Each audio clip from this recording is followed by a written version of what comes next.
Are you tired of playing small and ready to step confidently into your greatness and share your unique brilliance with the world? Well, you're in the right place. I'm your host, Sabine Gideon, and I've dedicated nearly 2 decades to empowering individuals and leaders as they confidently navigate the twists and turns of life and career transitions. If you're seeking direction, connection, or just a little push to play bigger, consider this podcast your VIP pass to a community that genuinely understands your journey. Join me every week for candid conversations and practical guidance designed to help you navigate the challenges of life and business, foster a growth mindset, and cultivate meaningful connections. It's time to embrace your inherent power, define your unique purpose, and prosper in every aspect of your life. Let's get started.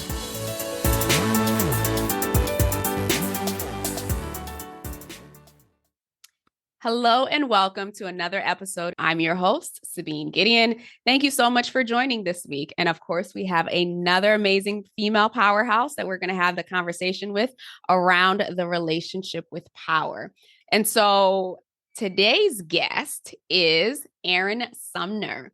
Erin is a mother of Irish twins, juggling the beautiful chaos of parenthood while spearheading the HR efforts at a dynamic startup named Delete Me. Her journey took an unexpected turn when she found herself at the heart of a transformative experience, a part of the initial wave of layoffs at Meta in November of 2022.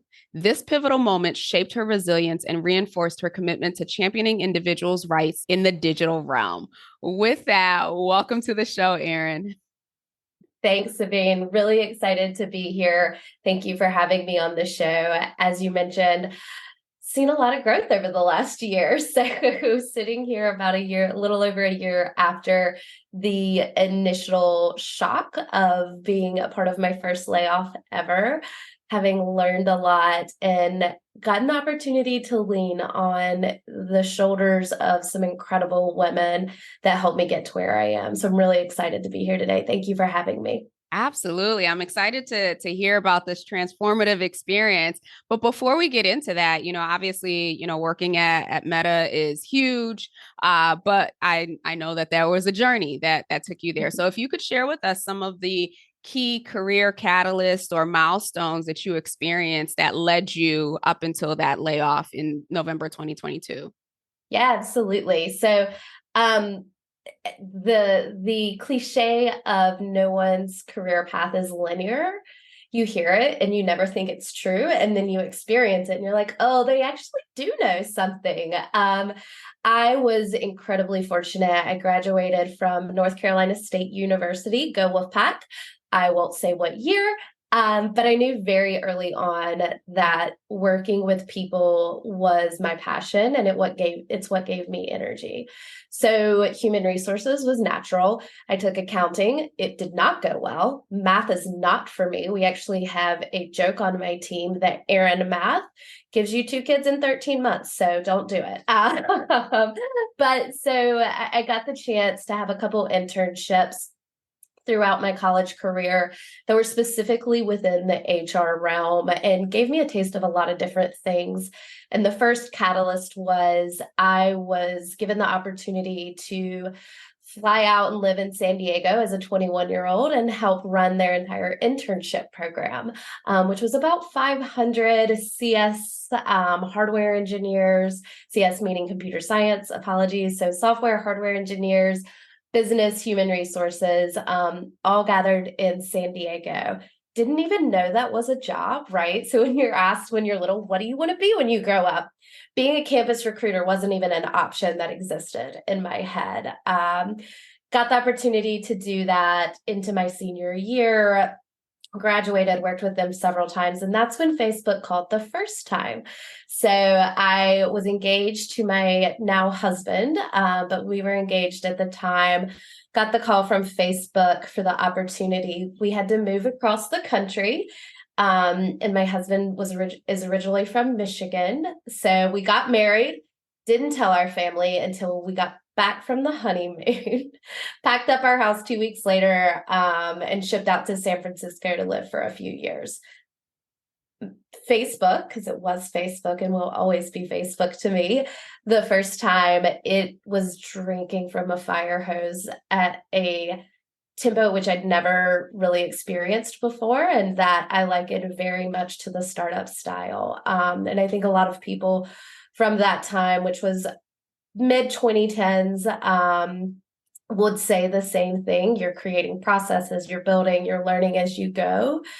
Worked with the smartest people. I'll never forget finishing the interview and getting on the plane to come back home and just thinking my brain hurts. And it was the first time that my brain had ever actually hurt from thinking through things. And that was my, I want to do more of this, right?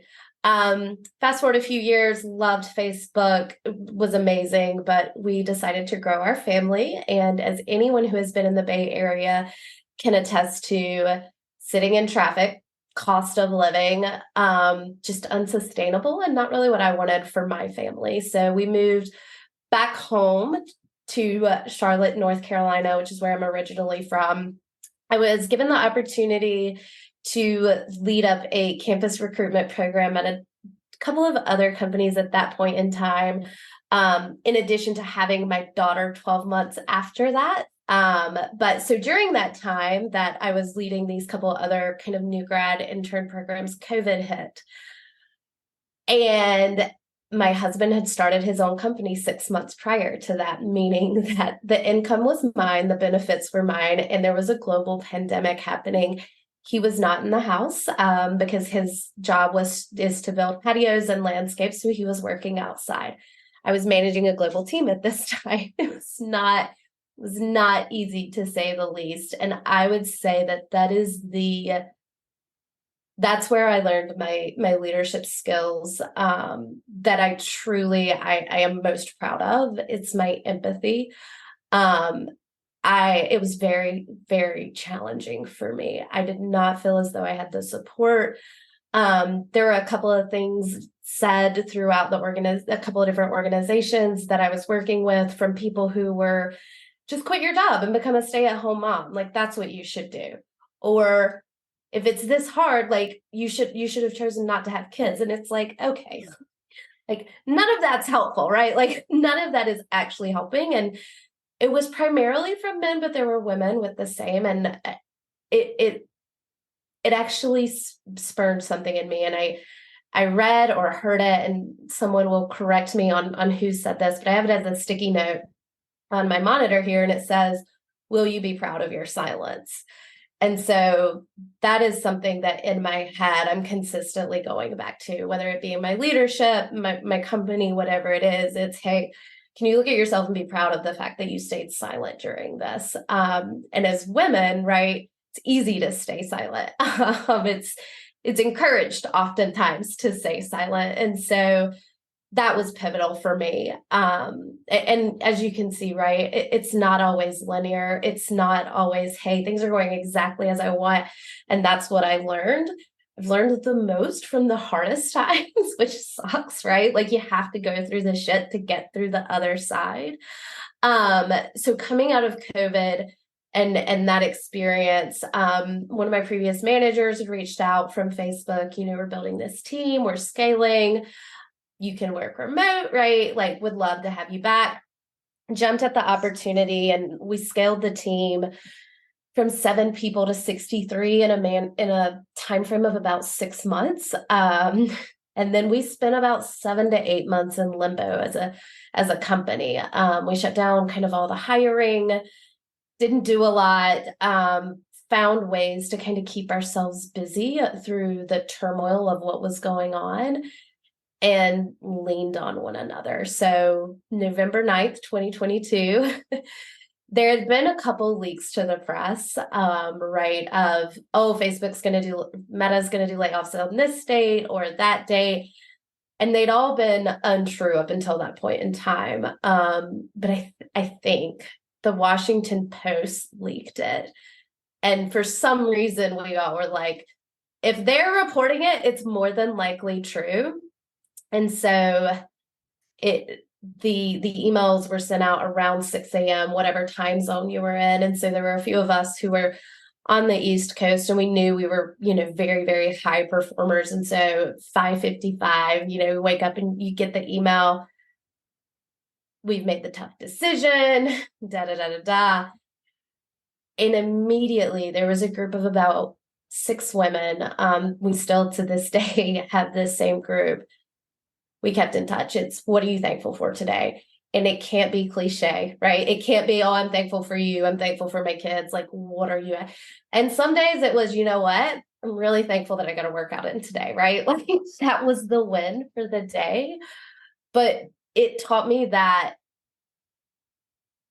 you're always going to be a number to some standpoint, right? It is what it is. But and I'm a person who gives all in whatever I do, but the relationships that you build out of stuff like that, and I call them somewhat traumatic experiences because they are traumatic, right? I've got an entire family that depends on me for a lot of different things.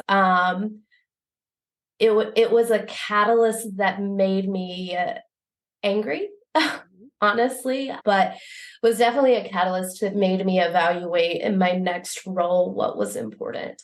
And so when Delete Me reached out, it was the opportunity to build something. But more than that, the founder, the reasoning behind the company is it's the right thing to do. People deserve their personal information, right? So one of the things that someone said, and this is kind of where I'll leave it, is when you have a bad day, remember you're fighting for the good guys. And that one, that I actually wrote it on my whiteboard behind me, and it's something I look at every day. That's awesome. Wow, what a journey. And certainly it sounds like you went from one environment to the complete opposite. And I almost wonder if, you know, oftentimes we don't see it until hindsight, right? That a lot of the earlier experiences were really just training or setting us up or putting us in that mindset that we needed to be for that next opportunity. And so today at Delete Me, tell us a little bit about, what your role is, how you're making an impact as a senior leader there. I have the best job. I get to lead up all of the people and culture at Delete Me. So we as a company have grown incredibly, and what I help do is really help foster the talent management, the culture and engagement of our employees and set things in place. So one of the things I'm most proud of, we have a WIP. It's called Women in Privacy Group. So we get together once a month. We've done a couple book clubs. We did terrarium building last week, but we also support one another. We've gone through some promotions recently, and seeing the women in there just kind of shout one another up and really have the chance to build one another up was something we didn't have before, which I love being a part of. Thinking about, this series with regards to supporting women and helping us to redefine what it is to be powerful, redefine what it means to be a leader, what it means to be impactful and influential. I'm curious because I know you have some thoughts. As you think about our relationship with power, I've been asking guests to, help me dissect from their point of view how they interpret or define power, authority, and influence, and how that shows up in their life today or what their earlier experiences were with each. So I'm curious for you, how would you define those three and how do they show up for you? I love these: power, authority, and influence, which huge 3 words have such an implication on so many things. Power, I equate very much to confidence. So I half jokingly say this, and Sabine, you might need to cut this, but sometimes I'm like, you need the confidence of a mediocre white man when he goes in and asks for a raise, right? Like if everyone could have that, we'd all be way better off. But it's knowing, it's having confidence in who you are gives you power. One of the pieces of feedback that I am most proud of that I receive, and I love sports, so I do lean into sports analogies, but I punch above my weight class, meaning I very much respect the position you're in, but I also respect the knowledge and the information that I have, and I will push back where it's needed. And my CEO and I have a very good relationship where we push and pull each other a lot. I have that with my entire executive team. I force that with my entire team, right? It's, hey, I don't expect you to agree with everything. If we are, then like I have not done a good job of hiring diversity on my team, right? Like that's not a win for me. I need you to push back. And so that's what I think power relates to. Authority. So I'm gonna pull out a quote here. It's a Game of Thrones reference. So there's a point which not King, it was King Joffrey at the time, but he makes the exclamation that I am king. And his grandfather, Tywin Lannister, then says, it's not going to be a direct quote, but something to the effect of anyone who is truly a king does not need to proclaim it. Mm. That's what I believe authority is, right? It is having people understand that you don't have to stand up and say something, but they know by your character and your relationship that you're making the decisions in the way that align with what's best for the company, for whatever decision that you're making. And that's where the authority comes from. One of the mistakes I made early in my career was just thinking being good at your job, right? Like that gives you authority, and that's not it. It takes time. And we go from being the smartest, right? Like, okay, yes, overachievers in, elementary, middle, high school, you get to college, you get a job, and you're used to always being the best. You're not the best. You shouldn't be the best in the next room. And so the humbleness of that took me some years to learn. But I have a mentor, and he works with me a lot.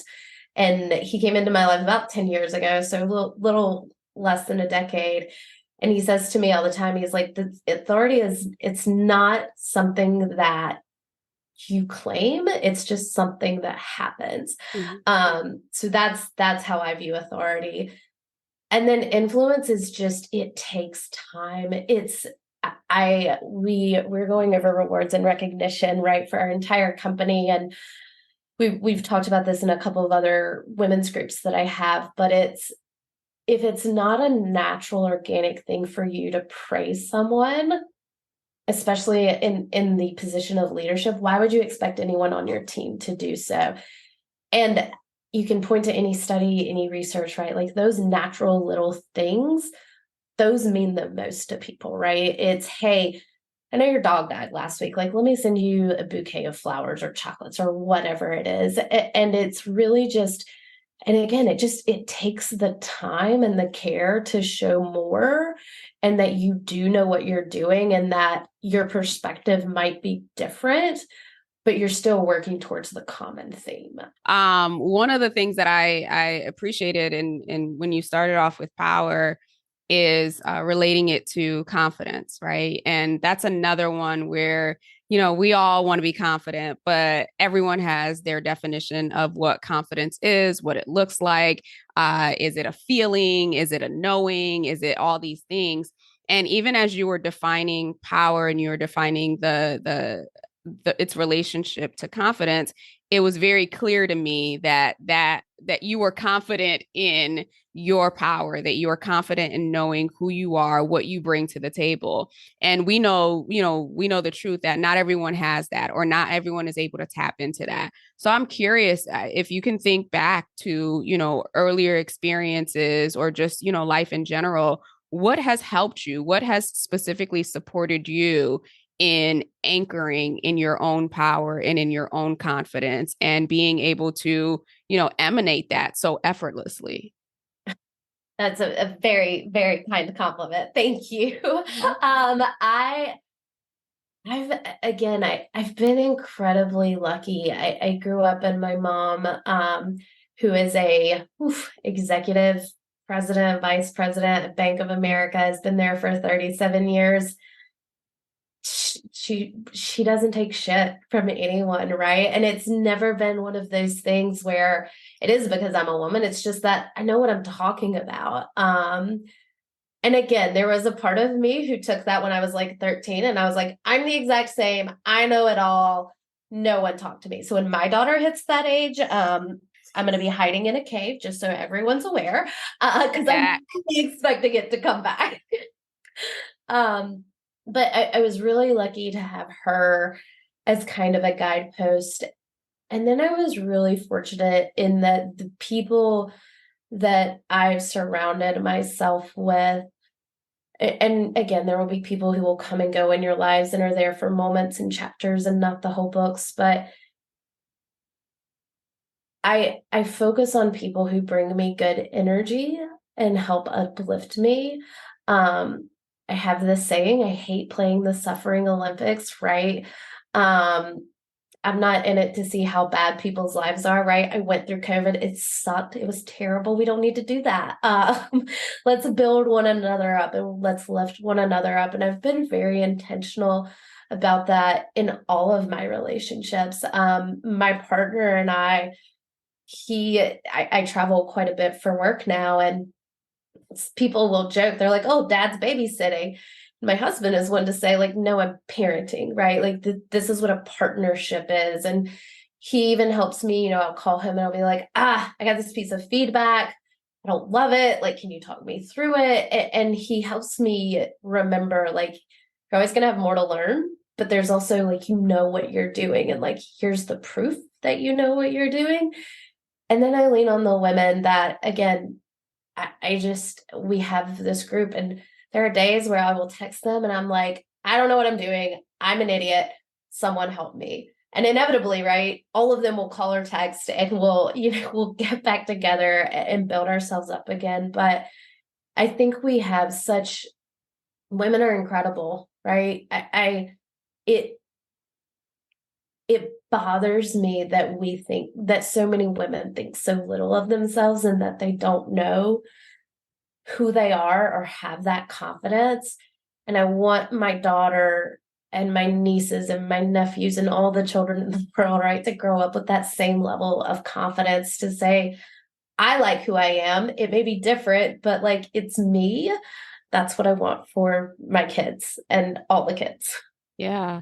Thank you for sharing that. And so what I'm gathering from that is you had a very, very strong role model growing up. So you got to witness someone who was standing in their own power, someone who was standing in their own confidence. And, as little kids, we're absorbing everything, right? And we will model our parents, whether we want to or not. The good and the bad. Yeah, the good and the bad. You're right. And so because you had those earlier experiences, it sounds like you've been able to carry that. And not only that, you've attracted people or you've sought out people who mirror that back to you or who project that back to you and who help support you in maintaining that. And I think that that's a huge piece for us, especially as women, regardless of what our earlier experiences are, right? That saying that we are the sum of the five people that we hang out the most. I think it needs to be a little bit more than five. But that's true. And so this is an opportunity for you, for those of you who are listening, to, not look at your friend circle or your family and be like, oh no, I got to cut you all off. I need to cut some people off. Yeah. Let's not do that, but really examine, are the people around you reflecting back to you what you believe about yourself? And if that answer is yes, right, whatever side it falls on, is that what you want mirrored? Like, is that actually who you believe yourself to be or who you want yourself to show up in the world? So much of what we talk about here, yes, we're talking about career growth, we're talking about success, we're talking about all these things. But if you've listened to the theme in this series, like, these women are doing actual work that can't be seen. It has nothing to do with their social economic status. It's about them recognizing that who I am is the core of whatever I bring to the table, whatever role or seat that I'm sitting in. And if I'm not right within myself, then I can't be effective outwardly. So, Erin, thank you for sharing that. And I hope, that public service announcement it's an important one. It is such an important one. Absolutely. And so, along those lines, because I'm a big proponent of creating community. And that's not just, friend groups and people to hang out with. That's all great and all. But when you think about creating community back in the day, where, they used to say it takes a village to raise a Mhm. child.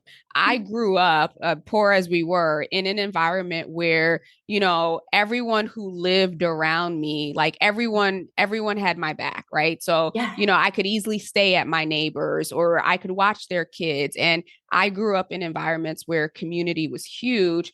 As we grow up as adults, right, and we start lifing and we start adulting, our community gets smaller and smaller and smaller, and it becomes, the people in our household or the people who are at our jobs, and we use them based on, whatever that environment is. But I think that there is a missed opportunity here where we're not being as intentional of, okay, yes, I have my family unit, yes, I have my work unit, yes, I have these pockets, but when I look at my circle, right, the people who support me, the people who uplift me, creating that. And so it sounds like through this whole Meta process or Facebook process, you had already begun creating that and you've maintained that. So I'm curious, as you think about the support group, and you mentioned before, the daily gratitude, talk to us a little bit about what are some of the day-to-day things that you've implemented in your life and in your world to help you maintain, to help you stay at that high vibration, so to speak, where you are showing up confident and in your power and in your authority. There are a couple of things that are incredibly important to me. So I'm a global company. We work globally. When my kids are home, they are mine. I am theirs. No one else gets my time, with a few rare exceptions. Right, if my CEO calls me, like, okay, you can maybe have 10 minutes. But that part my team knows, the company knows, and that keeps me grounded. Nothing like a 5-year-old telling you that you didn't get the right color popsicles to make sure that you were grounded back to earth. Doesn't matter what you did that day. So that's one. I meditate every day. Huge shout out to the Peloton app. I use it religiously. And I've actually started doing some journaling on, hey, here are thoughts that I have, and here's what I want to work through and focus on. And I work out every day. It keeps me sane. It keeps me from losing my mind. And honestly, when I work out, I solve a lot of the problems in my head because I can get out of thinking from everything else, and I'm not on a phone call or a Zoom call or whatever it is. So those things help keep me grounded. And I at least once a week try to practice gratitude in some way, shape, or form. It's actually another sticky note right here that says practice gratitude. And so sometimes that's reaching out to my team and saying, hey, I appreciate you. Here's a Starbucks gift card, or we do Lulu because we love Lululemon. So we'll send with that. But it's some way, shape, or form just to know that I wouldn't be here, right, if it weren't for a lot of these different people. And I am incredibly fortunate to be where I am. And I don't want to take that for granted because there's a lot of bad shit that goes on in the world. And I'm very, very lucky where I'm at. Thank you for sharing that. And so, one of the other things that you mentioned earlier on was around mentorship and that you have a mentor.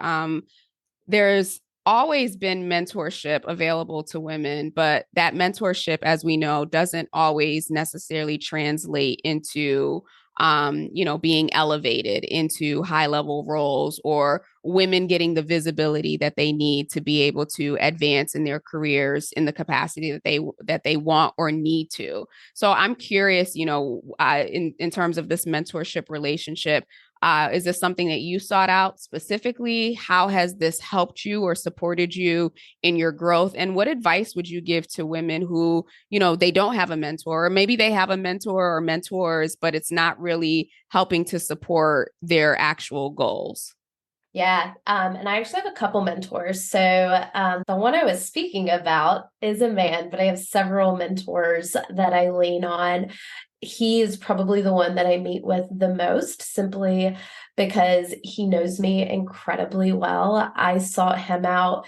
We clicked pretty instantly at a place that we worked previously, and his mentorship style and management style was very aligned to the way that I enjoy to be mentored and managed. And so there were a lot of natural synergies. and our children are the same ages and go to the same school. And his wife is amazing. And every kind of mom that I wish I could be, she is. So we complement each other very well. So that's that relationship. But I've also sought out women mentors because there is a perspective and an experience that men don't have from women in a leadership role. And I think that's a really important call out because Meshach is actually a Black man, but he and I will even talk through like the experience that I have are very different than the experiences that you've had. Like no one's ever told me, like he and I were having a conversation and he said, no one's ever told me like, hey, the men are talking. That's been said to me, right? Like, and those are different kind of challenges. And so I think it's important that people have more than one mentor, right? Like having as many different perspectives from people that you trust and you have a relationship with. I have about 3 that I lean on pretty steadily for different aspects of my life and my career. But it's important to have someone that is similar to you as well so that you can work through some of those similar challenges and similar threats, but then having people different than you so that you can see their perspectives and see how that might come across or ways that you can work better with others. So find a mentor. It is something that can happen organically. Sometimes they're forced and they don't always work out. And people get really frustrated when things don't work the first time. Oh, I tried it and it didn't work for me. It's like, okay, well, you tried it once. It's like trying therapy once. Like, yeah, you're not going to find the right person the first time. It's going to take a couple of different iterations. So being patient with it and having an outcome of what you want to get out of the mentorship. For me, I knew I wanted to be an executive.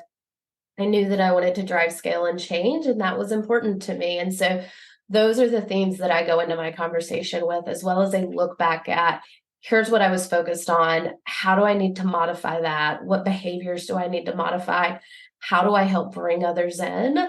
Having the framework of, hey, here's what we're going to talk about with your mentor helps set them up to help you be successful. And I think that's the piece that a lot of people miss.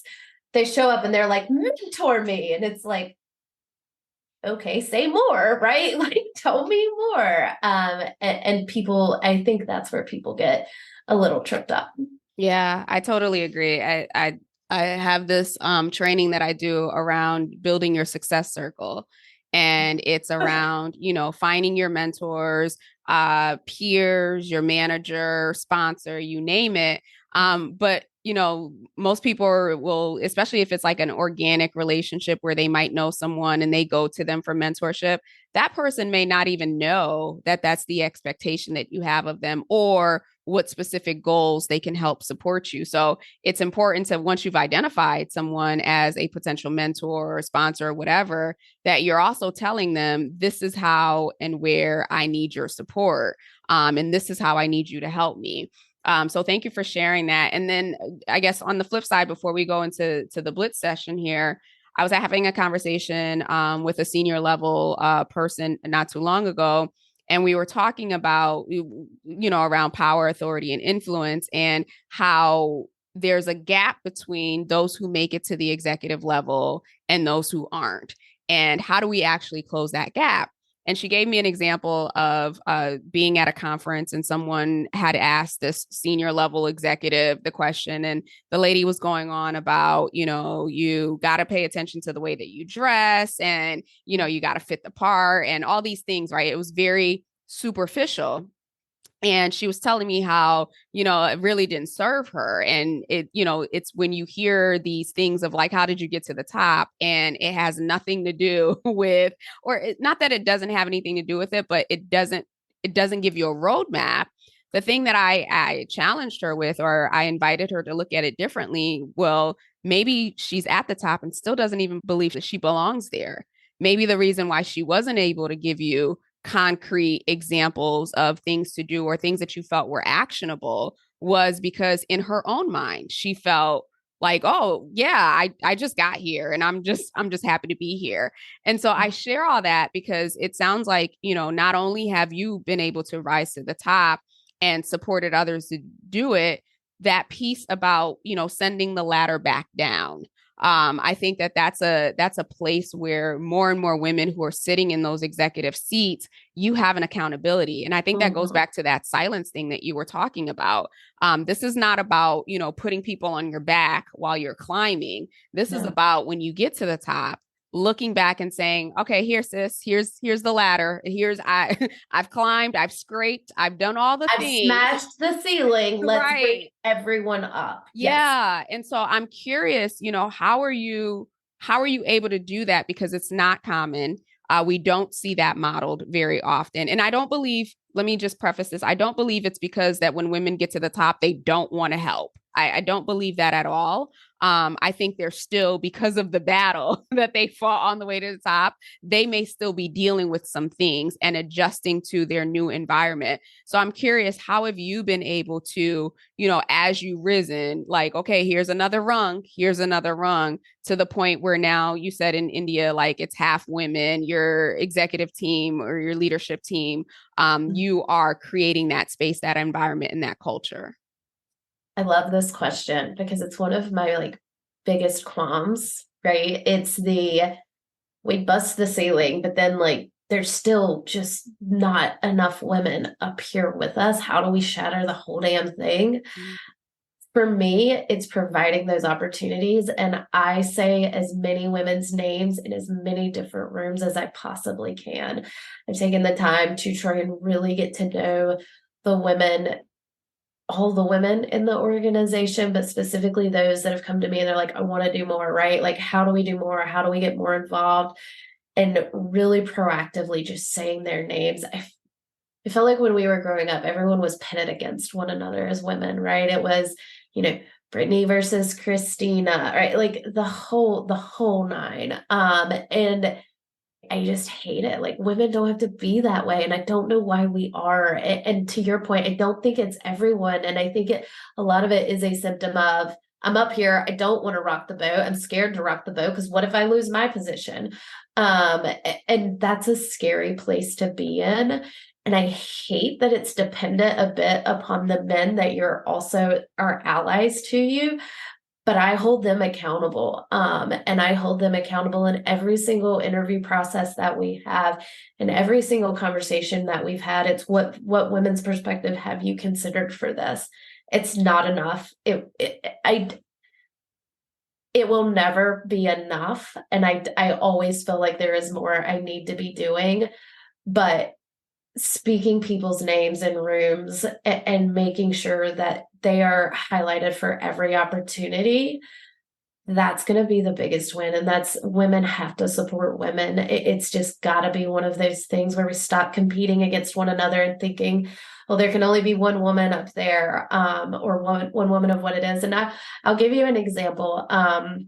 We had an executive offsite a couple of months ago, and I took the notes because of course I did, right? Like I took the notes. And after that meeting, one of the peers on the team, he pulled me aside and he was like, don't you dare do that. He's like, you are setting yourself back. How dare you volunteer to do that? That's what you need. Right. Like that's the allyship that you need and that you have to create for other women too. Oh, I love that. I love that he recognized that and he It stung, challenged right? you. I was like, oh, you're right. You're so right. Yeah. And it's the thing we complain about, right? It's the, oh my gosh, I'm always the one to take the notes. Well, why'd you volunteer, ma'am? Why'd you volunteer? 1,000%. Yes. So a couple of things that I want to highlight that you shared here, and we'll go into the blitz session, is that, asking the question, have you considered a woman's perspective? Oh my gosh, if that is it, I mean, that is non-threatening, allows people to be introspective. That now I'm going to have to sit here and ask my clients that question as well. But that is such a powerful question. And you can insert anything into that, right? A woman's perspective, someone from a diverse background. It's almost like we can't change our behavior and our patterns of thinking unless there is an intentional pattern interrupt. And something like that I can't imagine that it hasn't caused people to be like, huh, you're right. I haven't. Let me look into this. And I think if more of us did that, even in our personal lives, right? If more of us looked at it from a place of curiosity of, have I considered diverse opinions or different backgrounds or different experiences within this decision? I think if we operated from that space, then we would see major changes in the society. And then the other thing that you said was speaking other women's names in every room that you go to. I think that there's so important. I mean, you've seen the memes, right? You know, be around people who will speak your name in a room when you're not there. And we don't understand the power of that. That goes back to the silence thing that you were saying before, the power of mentioning someone else and opening the door for someone else. I'll share and it cost nothing. It costs nothing at all. I'll share a quick story. I was at an event and I'm talking to this lady, you know, she's telling me about this group that she manages and how they needed some leadership development. Obviously, that's what I do. So I started inquiring. And she was like, actually, and mind you, this was the very first time that I was meeting this woman. We've been connected on LinkedIn since like 2019. So we had been connected. We never met in person, finally met her. And so she was just like, yeah, you know, back in March for International Women's Month, we were looking to have an event. And I mentioned you as, you know, as a potential speaker, but they ended up going with someone who was already in the program. And I can't tell you how like floored I was to hear that. Right. And it didn't even matter that like things didn't work out, but it was just like, first of all, I didn't even know she was still following me on LinkedIn after all those years. Secondly, to hear that here it was Women's International Month or International Women's Month, and she was recommending me for a thing that I would have never even known about. And so I think I want to share that story to highlight that, you know, even if whatever you mentioned the person for doesn't work out, the power in that for that person, if they find out or if they never find out. But this is how we open doors for each other. We're always talking about how, you know, opportunities are few and far between. Well, what other person did you create space for? What other person did you create space for? And then I'm gonna say this as the last thing, and then we're gonna get into a blitz session because I love it forever. Even my book, Leadership Reloaded, you know, that stemmed from conversations that I had with, I don't know, 20 something or maybe 30 something plus women. Right. And even as I was writing that book, like I wanted to acknowledge each one of them, whether they were in corporate or they were in their business. And so I included their information, their desired legacy, all of that in the book. Why? Because years from now, someone's going to pick it up and they're going to look at, you know, one of the people that I referenced or one of the people that I talked to, and they might have a need for their product or their service. And so I want you to hear this for those of you who are listening, not just as, oh, okay, well, that sounds great. But no, here are practical ways that we are doing it. And there are practical ways that you can do it in your everyday. And I set goals, right? Like, hey, like 3 times a month, make sure like you've mentioned or highlighted someone else, right? Like just start off small, but it also makes you happier. There's nothing better than giving someone else accolades. Like it is the best feeling in the world. I agree. I totally agree. So with that, we're going to move into the blitz session. So we have 2 minutes, 3 questions. Are you ready? I am ready. Okay, awesome. So first question, knowing what you know now, given all of your experiences, both personal and professional, if you could go back to a younger version of yourself and give her a piece of advice that you think would have been a game changer for her, what might that be? Just shut up. You don't know everything.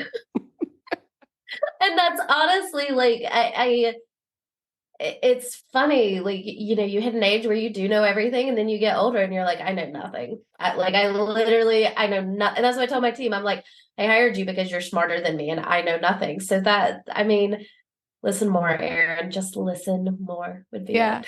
Yeah. I find myself constantly thinking about things that I did and said in my younger years. And I'm just like, oh yeah, she was young and dumb. Like, but at the time you couldn't have told me that. Like I had a life figured out. So I love that. That's not what I was expecting you to say, but I love that. Just shut up and listen. You don't know everything. Yes. Now let's look forward, right? So you talked about how you're sowing these seeds so that, your daughter, your nieces, everyone around you, as they're growing up, that they'll have this as part of their identity and part of their truth. But, we look 40, 50, 60, however many years down the line, and you're looking back at your life, you're looking back at the impact that you've made. What do you want that narrative to be? You made people's lives happier. Okay. Like, as long as I made you smile and like some incremental value add, that's what I want. Okay. Well, you're living that legacy for sure. So I love that. And then lastly, is there a book, or have there been any books that have been pivotal for you with regards to your development, personally or professionally? Yes, there is. And I should have had it, but Adam Grant, The Originals, is one of my favorite books. It's incredible. It's a really, really good read. Adam is just an incredibly smart, intelligent human being. The other is The Last Lecture. Randy Pausch, he was a professor, and the book, I won't give away the secret, but it's his last lecture, and I heard it when I was about 13, and it still has stuck with me. Oh, wow. Okay. So I will be adding both of those, The Originals and The Last Lecture. Hopefully, for those of you who are listening, you don't just hear these recommendations and then just like, oh, okay, great book, that you actually read them, because I have learned that in the seasons in which I ask these questions, these are books that I actually need. Like, I can't tell you how many times someone has recommended a book and I'm like, okay, well, let me go ahead and add it to Audible. And or you have got your list. Yes. Yeah, right. The list is in the book. And then I go in and I read it and I'm like, oh my gosh, this is exactly what I needed right now. Now, I'm not saying that that's going to be the case for every book, but you're hearing this for a particular reason. What is being shared is being shared for a particular reason. So if you're like me and, you fall asleep reading a chapter, get Audible, get it on audio, so that as you're cleaning the house, as you're walking the dog, whatever it is that you're doing, you can be learning. I am a true believer that leaders are readers, and books are by far the greatest way. Of course, you can have a coach, shameless plug, but I do believe that reading it, there's a power, there's a transfer that happens when we read, that you just can't get, watching a YouTube video or Googling something. So that is my plug for reading. With that, Erin, thank you so much for being on the show. Thank you for your authenticity. And with that, Erin, for those who are wanting to connect with you and they want to, suck in some of this unique brilliance that you're putting out in the world, how can they get in touch with you? Where do you hang out? Yes, thank you. And you are far too kind. I am available on LinkedIn. Please find me, Erin Sumner, Global Director of HR at Delete Me. Also, a quick shameless plug for my company, joindeleteme.com. We help bring your privacy and your personal information back into your hands. So thank you so much for having me, Sabine. It was such a joy and a pleasure being here. Absolutely. And I believe you have, there's a discount code, right? If they use your discount. Yes, use Erin50 as a promo code and it'll get you 50% off. All right, awesome. I will include that in the show notes, as well as your LinkedIn. So for those of you who are listening, thank you for joining me for another episode. Erin, thank you so much for sharing your wisdom and your nuggets of truth. And hopefully for those, who are pondering kind of, how do I make an impact? How do I expand on my influence, that you've taken some of these notes here and you can begin to apply them. With that, have a wonderful rest of the week. We will be back next week with another female powerhouse. Take care. Hope you enjoyed this week's episode. If you found today's conversation helpful or got a piece of insight that you plan to implement in your life, I'd love to hear from you. Connect with me on LinkedIn at Sabine Gideon and send me a message, or feel free to leave a review on either Apple or Spotify. I also invite you to share this episode with anyone in your network, another powerhouse possibly, who you think might benefit from today's conversation. Lastly, as always, any links, any resources, or any upcoming training is included in the show notes, so be sure to check that before you leave today. Until we chat again, have a blessed and powerful week.